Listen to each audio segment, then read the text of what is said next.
సంతానలేమి సమస్యకు చక్కటి పరిష్కారం చూపిస్తున్న Riya fertility test tube baby centre CN hospital Kurnool.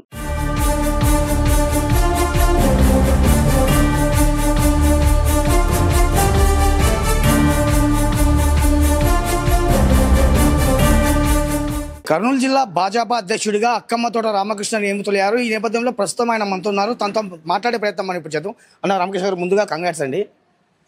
BJP జిల్లా అధ్యక్షుడిగా మీరు నియమితులయ్యారు, ఎలా ఫీల్ అవుతున్నారు?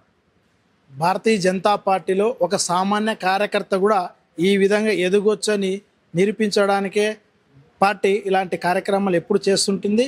మాలాంటి వాళ్ళకి అవకాశం కల్పిస్తూ ఉంటుంది. భారతీయ జనతా పార్టీ ప్రత్యేకత ఏదైనా ఉందంటే ఇట్లా కింద స్థాయి నుంచి వచ్చిన వాళ్ళకి పదవులు ఇచ్చి వాళ్ళకి గౌరవించడమే భారతీయ జనతా పార్టీది. అంటే భారతీయ జనతా పార్టీలో జిల్లా అధ్యక్ష పదవి కోసం దాదాపుగా 13 మంది అప్లికేషన్లు ఇచ్చిన పరిస్థితి. మరి అలాంటి నేపథ్యంలో మీకే ఈ పదవి ఎలా వచ్చింది అనుకోవచ్చు?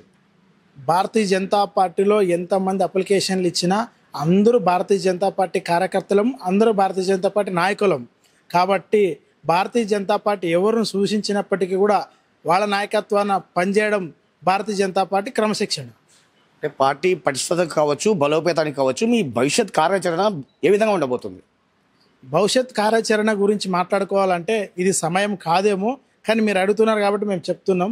భవిష్యత్ కార్యాచరణ అంటే గత ఏదైతే 9-10 నెలల్లో రాబోయే ఎలక్షన్స్ ఉన్నాయో ఆ ఎలక్షన్స్ పైన మా యొక్క రాష్ట్ర పార్టీ ఏ విధంగా అయితే సూచనలు ఇచ్చిందో ఆ సూచనల మేరకు మేము పూర్తిగా కార్యకర్తల్ని తయారు చేస్తూ రేపు జరగబోయే ఎన్నికల్లో గెలిపే లక్ష్యంగా పనిచేయాలని జిల్లా పార్టీ మొత్తం కృషి చేస్తామని, ఆ బాధ్యత జిల్లా అధ్యక్షుడిగా నేను నెరవేరుస్తానని కూడా మీకు చెప్తున్నాను. మొత్తం మీద భాజపాలో అటు చూసే నాయకులు కావచ్చు, ఇటు చూసే కార్యకర్తలు కావచ్చు, అందరినీ కలుపుకొని పోయి అందరితో కలిసి పార్టీ బలోపేతానికి పటిష్టతకు పనిచేస్తారని కొత్తగా కర్నూలు జిల్లా అధ్యక్షుడిగా ఎన్నికైన రామకృష్ణ చెప్తున్నారు. అంటే పార్టీ అధిష్టానం ఆదేశాలు తూచ తప్పకుండా పాటిస్తూ పార్టీ పటిష్టత బలోపేతమే లక్ష్యంగా పనిచేస్తారని ఆయన స్పష్టంగా చెప్తున్నారు. ఇది ఇక్కడ తాజా పరిస్థితి. కెమెరా పర్సన్ నాగబాబుతో నందకిషోర్, కర్నూలు ఉమ్మడి జిల్లాలో.